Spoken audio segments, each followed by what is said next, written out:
Assalamu alaikum warahmatullahi wabarakatuh. Bandiraɓe en calminama juuram, en ñaganama Allah moƴƴere. Aɗa ñague so tawi ngol woni lawol ma gari ngol e yebde chaine amen Pulaar Arab nde batte abonné e chaine he gam bindanɗe kessa mbawa yettadema. Ko noon sa yi kata jinɗe hen mbaɗa ɗum partagé. Ko noon so tawi ka jiɗɗo janggude defte won defte ɗe jiɗɗa janggude walla ka jiɗɗo janggude arab aɗa jokkodirde amen on ɗon numéro to ñawɗon e WhatsApp. hande garten ke windande men adide deftere meɗen wiyetede Sharhul Kafrawi alal Ajurumiyya. Ndeɗo deftere kode sharh woni deftere dahu wiyetede al Ajurumiyya. garten hande ko i'rabul basmalati, i'rab al basmalati, wadde mbaɗen i'rab basmala. ɗo noon al basmala manam kañum woni wiide bismillahi rahmani rahim, kañum wiyete ishtiqaqul kubbar walla mbiya annaht. ishtiqaqul kubbar woni holɗum? woni ko wonna kelme ɗiɗi walla kelme tati watte tan helmere wotere. misaluji mum no kewi ko wayno alhawqala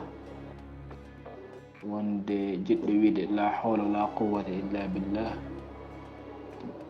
ayo ko noonne wiide alhamdulillah woni jiɗɗo wiide alhamdulillah. ayo qala almuallif ballifiɗo deftere nde o wi bismillahi rrahmani rrahim, ay bismillahi arrahmani arrahim ɗum batten i'rab.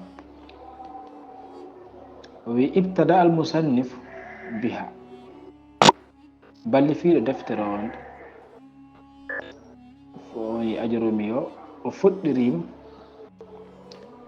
ndeɗo deftere makko nden Ajurumi bismillahi rahmani rahim ala alqawli bi annaha min kalamihi iqtidaan bil kitabi al aziz, e konngol bingol ɗum ko e haala makko wi ko o addinimo fuɗɗarade bismillahi rahmani rahim ko iqtidaan bil kitabi al aziz, ko gam ñemtinde deftere teddude nde woni qur'an. qur'an fuɗɗiri ko bismillahi rahmani rahim,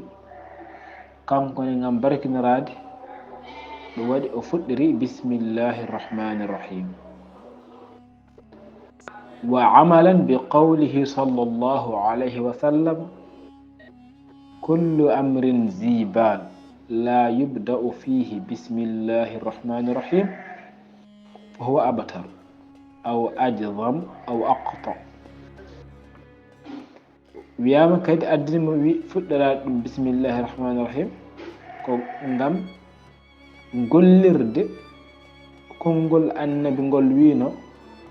kala fiyaku wande fayida nde ganduɗa fuɗɗoraka bismillahi rahmani rahim, on ɗon fiyakude ko gabtaro manam ko pamaro barke. wal maana wiyama ko ɗum abtar ajzam aqta ko foof mana o ko naqis manam hunde uftide nde ganduɗa timmal mum sanno ko sappo wonno timmata sappo. fanta wadde ko wal maana naqis manam fanta ko hunde mankude. wa qalilul barakati hunde famɗone baraka. kala foof gollal ngal neɗɗo ina waɗa fuɗɗoraki bismillahi rahmani rahim ngal ɗon gollal ko pamaral barke. o wi fal amru alladi la yabda'u biha aw la yubda'u biha fa huwa in tamma hissan la yatimmu ma'nan. o wi fiyako mo ganduɗa ɗum fuɗɗoraka bismillahi rahmani rahim hay sinno ko feeñi ko timmine kono maana o ene heddi barko ene heddi nder. ayo ɗum wonno haala ko faati holko tagi o fuɗɗiri bismillahi rahmani rahim. wa i'rabuha min ko i'rabul basmalati, ko i'rabuha sen jiiɗi wadde i'rab basmala an taqula ko nde mbiyata bismi bismi o alba'u ko harfu jarri alandi aslo wonno tan ko ismu woni inde ismu woni inde joni a nanni hen ba harfu jarri joni a wiyata bi ismi mbiyata ko bismi ay bismi o wi ba o yo non gardiɗo on ɗon ba wiyete ko harfu jar harfu jarri woni holɗum harfu jarri woni harfu mo ganduɗa so tawi o naati e ismu on ɗon ismu masirte ko less sakket ismu on ɗon ay aɗon mbiyanɗa ko ismu kono noon joni mbiyata ko ismi bismi holko addanma wiide bismi a wiyani ismu a wiyani isma ko sababude ba o ba harfu jar naɗɗo hen on ɗum addanma wiide bismi so tan wonani ba o ismu o mbiyata tan ko ismu ayo wadde ba on alba o wi on no ba ko harfu jarrin on ko harfu jar so tawi o naati ismu tan ismu on ɗon o masirte ko kasra res jar o wi wasmu ismu noon majrurun bil ba kañum koko jarrira ba kañum kam addini ɗum masirede kasra ko sababune ba o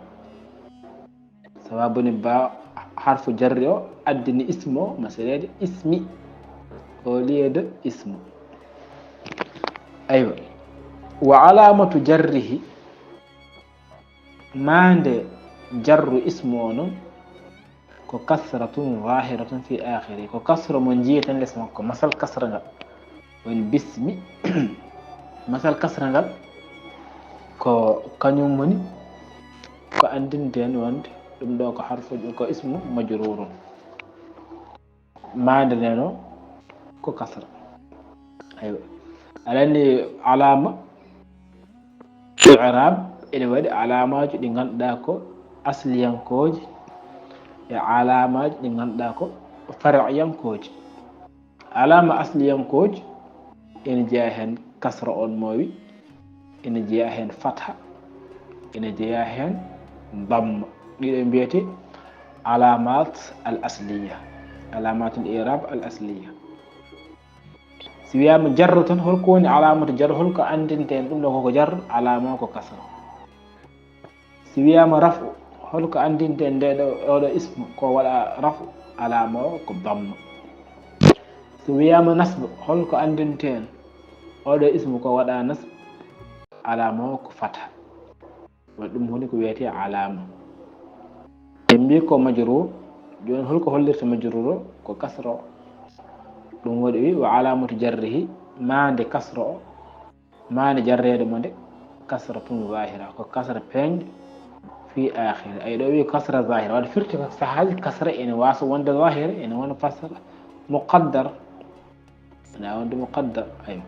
comme alama kadi ene wawi wasde wonde alama o kasra alama o wona ya ayo ɗum foof ko alamatuji ɗi ganduɗa so tawi a naati aɗa janggo far'iyankoji asliyankoji e taqdir alama i'rab taqdiri ma famoy ɗum hen o wi wal jaru wal majruru mutaalliq bi mahdhufin taqdiruhu uallifu o wi jaru e majrur noon kañum wonɗo ɗi jowiti wona kañƴi puɗɗora wonko fuɗɗora ko innaka fonno wiyede ko uallifu bismillahi mbiɗa wallifo e wallinorade e inde Allah aywa mbiɗa wallifo ndeɗo deftere bismillahi e wallinorade e inde Allah arrahmani irrahim wadde noon o artan o wi bismillahi irrahmani irrahim wadde o wi bismillahi on ɗon bismi on ɗon ko mutaalliq bi mahdhuf taqdiruhu uallif ɗum hoddirteɗo aw nahwi walla ko nandi hen wa i'rabuhu uallifu noon so jiiɗiɗo wadde i'rab mbiyeten ko uallifu kañum ko fi'lun mudari'un ko fi'l mudari mo ganduɗa ko marfu' fi'l mudari mo ganduɗa ko ko marfu' aywa joni holko tagi wonde marfu' o wi ko litajarrudihi min an-nasib wal jazim ko sababu ni yewdemo e ko nasbata e ko jazmata adawatuji nasb ngarani hen adawatuji jazm ngarani hen wadde lasli o ko waɗede rafu ɗum waɗi o wi uallifu a wiyani uallifa a wiyani uallif mbiɗa ko uallifu wadde noon uallif fi'ilo ko fi'il mudari marfu holko addinimo waɗede marfu noon ko litajarrudihi ko sababuni telɗudem min an-nasib wal jazim ko nasbata ko jazmata wa alamatu raf'ihi mande raf'u o noon ko dammatun zahiratun fi akhiri ko damma peeñ e sakket o en kalanno nane alamatuji i'rab ɗi ganduɗa ko asliye ene hen damma ko woni alama raf'u kono fof ɗo jiiɗa marfu alama o ko damma wonata ene wawi noon so tawi ko lasli si ko goɗɗi ene wawi wonde alamatuji far'iyya walla taqdiriyya wal fa'ilu damirun mustatirun wujuban taqdiruhu ana wi o allif gollal ngal jiiɗa foof ma wat golliɗo baɗal timmode o allifu alay saago wooda ballifiɗo o wi noon wal fa'ilu baɗa o woni sujet o ko damirun mustatir ko ɗum damir mo ganduɗa ko cuuɗiɗo lomto inde cuuɗiɗo te baɗɗugol noon hoddirte ɗon taqdiruhu ko ana firti ko wadde o fonno wiide ko ana o allifu bismillahi rahmani rahim ɗum fof noon juuta so wi o allifu tan amin ina anda wonde ko damin taqdiruhu ko ana o allif hay sa addani hen ana o ɗum noon hewata ha ɓurta ete sa mumti ɗum ala ko bonnata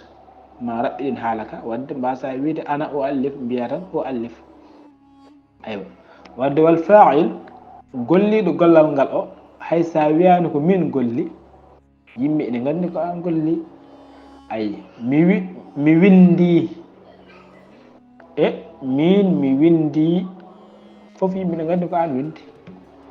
ɗum waɗi o wi wal fa'il golliɗo ko damirun mustatirun ko lomte inde cuuɗiɗo wujuban cuuɗiriɗo noon baɗɗugol alay saago suuɗe kanko fara fenci taqdiruhu ana hoddirte ɗon ko ana o wi hadha in ja'alta al ba'a asliyatan aha noon ɗum ɗo so tawi ka baɗɗo ba o ene waɗi ba asliya wa in ja'altaha za'idatan noon so tawi noon ka baɗɗo ba o ko ba o za'id fala tahtaju ila muta'alliqin tata'allaqu bihi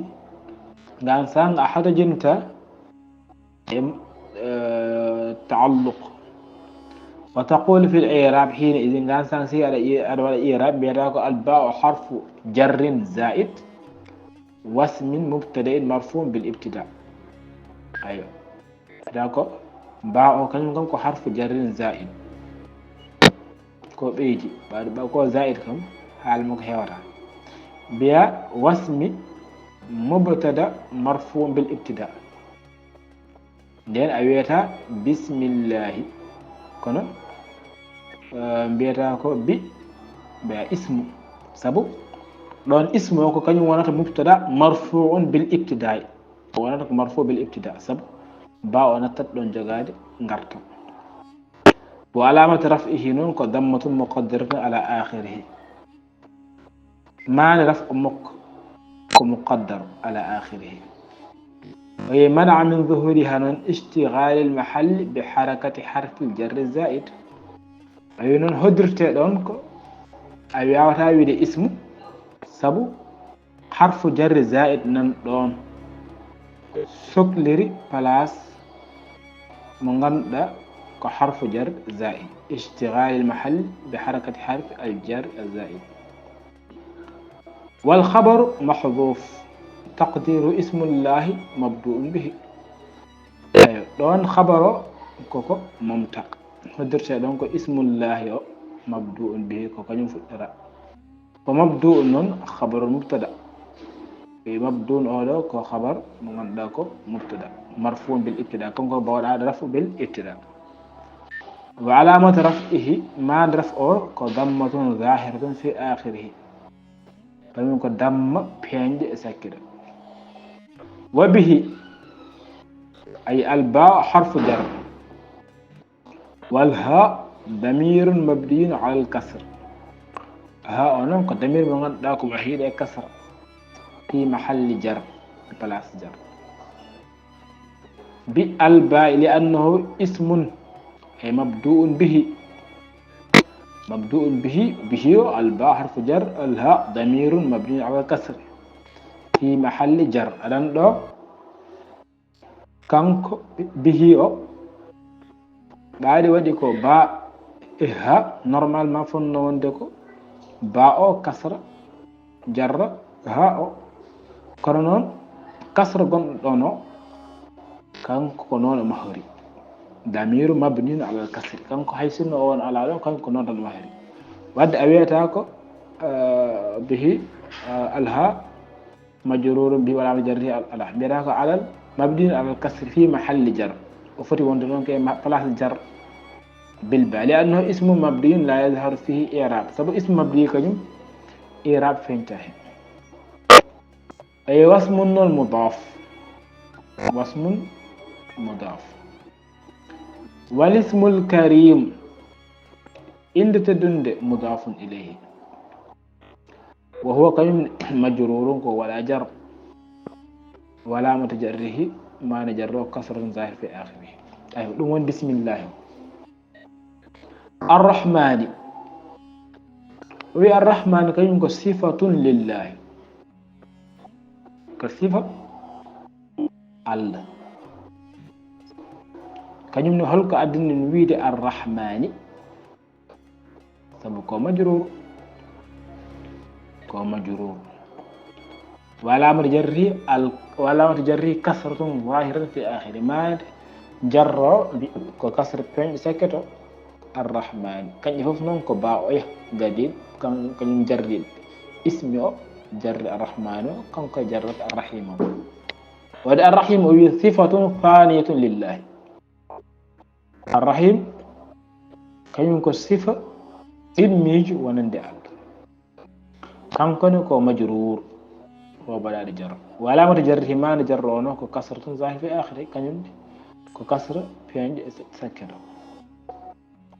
وهذا الوجه يجوز عربية ويتعين قراءة أيوة ويجوز في الرحيم مراب الرحيم أولا مكتكد أن هل إنهن جيت أيوة إنهن جيت ويجوز في الرحيم النصب ويجوز في الرحيم الرفع ويجوز في الرحيم الجر أي على جر الرحمن ونسبه ورفعه فهذه 6 أوجه تجوز عربية لا قراءة ويدير نون كودي جيتي جيغوم دي غاندا ina dago sada hala arab ina dago kaldiraade kono non siti ana jangol qur'an dagata ko kono non amma yes adingo yajuz arabiyya wa yata'ayyan qira'atan sada jangol qur'an kay ko non dengirta won bismillahir rahmanir rahim aywa ay fal majrur minhuma na'tun lillahi kama taqaddam kan didi badade majrur di arrahmanir rahim كودي نعت معناه كودي صفة ونند الله فرت كو بسم الله بالولي رأي عند الله أنن الله من غندا كم كوني الرحمن كيو يرمين كوبت دين يرمين جولبه هيفر بكلا يمبه جنيجي كلا كو ودي وانكي كلا وانكي كلا كو نياوني اكو نياوناني كلا yurmende ina yaajani kala hunde aywa o wi noon bismillahi arrahmani arrahim arrahim kañum ko ɗum sifa mo ngannduɗa heerori tan ko juulɓe toon to aljanna yo Allah waddu en ɓe aywa ɗum waɗi o wi fal majruru minhuma naatun lillahi kama taqaddam wal mansubu minhuma mansubun ala ta'zim si tawi noon ka jangirɗo ɗum nasba bismillahi arrahmani arrahima ay منصوب على التعظيم بفعل محذوف تقديره أقصد أو نحو بسم الله قالون علنون أقصد الرحمن الرحيم بسم الله الرحمن الرحيم دون دغتا ko seyko qira ko seyko arab en dago jesti awiyam an kam holko addamma wiide bismillahi arrahmana arrahima biya wonko momtumi ɗon ko fi'lu aqsidu faandi tiimi aɗana aqsidu ko fi'lu mudari no fa'il o mon nder wadde noon ko fi'il e fa'il fof woni ɗon wadde kala fof ko rewi caggal makko wontata ko maf'ulun bihi ete maf'ulun bihi kañum nasbete biya ɗum addini kam wiide arrahmana arrahima ay aqsidu arrahmana arrahima wa irabu mbiyata ko aqsidu fi'lu mudari marfu'un kañum ko fi'lu mudari mo ganduɗa ko baɗaɗo rafu litajarrudihi min an-nasibi wal jazim sabu telɗuɗen e ko nasbata ko jazmata kala ko jazmata ala hen ko nasbata ala hen wa alamati raf'ihi dammatun zahiratun fi akhirihi mande dam raf'o ko damma peñƴe sakketo wal fa'il damirun mustatirun wujuban taqdiruhu ana ay ana aynan والرحمن الرحيم بالنسب منصوبان على التعظيم كودي نسبادي مونينغول بذلك الفعل المقدر اي فعل مقدر قدرات وعلامة نسبهما ما نسبونه كفتحة ظاهرة في آخرهما كفتحة قدرات والفتحة بين سكر والمرفوع منهما ستيرون كجنر رفع خبر لمبتدئ محذوف تقديره هو الرحمن الرحيم بسم الله الرحمن الرحيم ونون بيلا إن أنكو عدم ما يريد الرحمن الرحيم بيا وانكو ممكن بسم الله هو الرحمن الرحيم وإعرابه هو ضمير منفصل هو نكان الذي الرحمن كان كوني كيو يرميلو الرحيم جرمته لجور إلاك أيوة والمفهوم هو خبر لمبتدأ محذوف الرحمن الرحيم ده كو مبتدأ مغندا كو خبر مغندا وناني مبتدأ محذوف مبتدأ هو فقنون جياك أو فينيان دون كو ممتاز خبرات من دون بيا الرحمن الرحيم أوي هو نون كلمة كو ضمير منفصل كو ضمير مغندا كو تشرندي تشيرتول مبتدأ كو مبتدأ ونكو حالة كي ماكو فدري مبني على الفتح هو مبني على الفتح في محل رفع فتي وندنا كرا فسبو مبتدأ فتي وندكو كمرفوع كنون دونو داركو مبني نون هنا أشرته جون نجري موند في محل رفع كي بلاس رفع ونقول لأنه سبقونكو اسم مبني كهو إند مهيد لا يظهر فيه إعراب فينتهي أيوة الرحمن الرحيم خبر مبتدأ كان يكون خبر مبتدأ مرفوع بالمبتدأ أيوة مرفوع كان يكون رفع بالمبتدأ مبتدأ جديد وعلامة رفعه ما رفعه كو ضمة ظاهرة في آخره كضم بينج سكت ويود فقد علمت أفامي عندي أن المنصوب وندك نسبتك منها منصوب على التعظيم إن هين كنسبر مونينغول بفعل محذوف سب فعل ممتاز أقصد الرحمن الرحيم وأن المرفوع عندي هين وندك جنير ترفعك منها مرفوع إن هين كنك رفع على أنه خبر وندك ينقدم خبر لمبتدأ محذوف ولن مبتدأ محذوف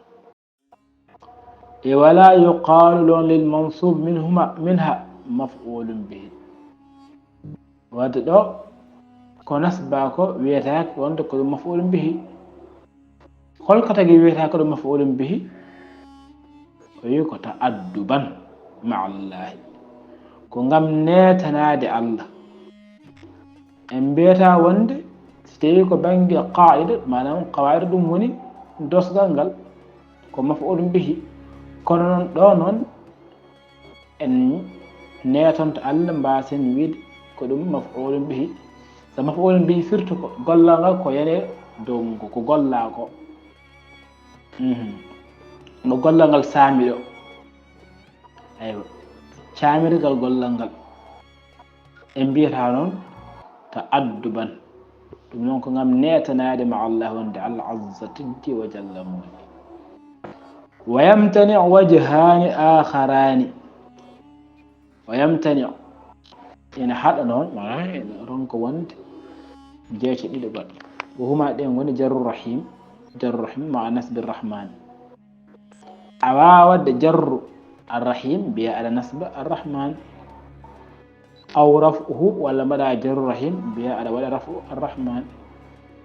ولذا قال بعضهم ودي يوغي أندو بيمبي إن ينسب الرحمن أو يرتفع فالجر في الرحيم قطعا منع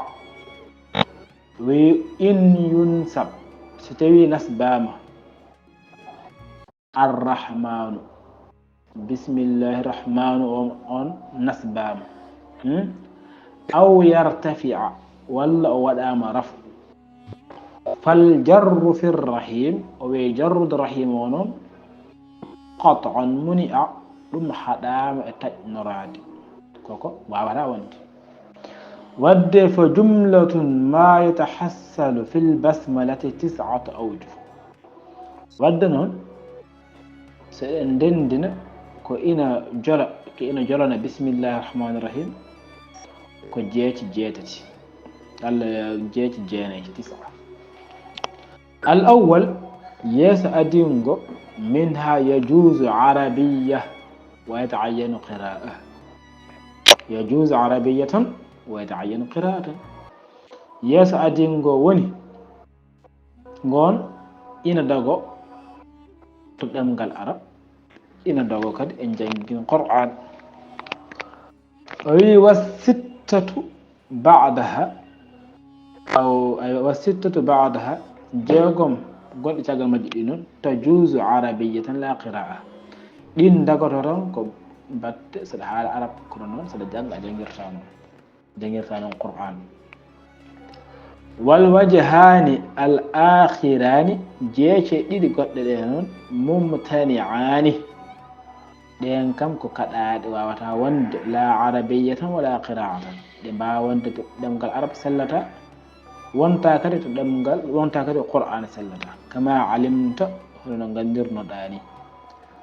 qala an-nawawi al-ajhuri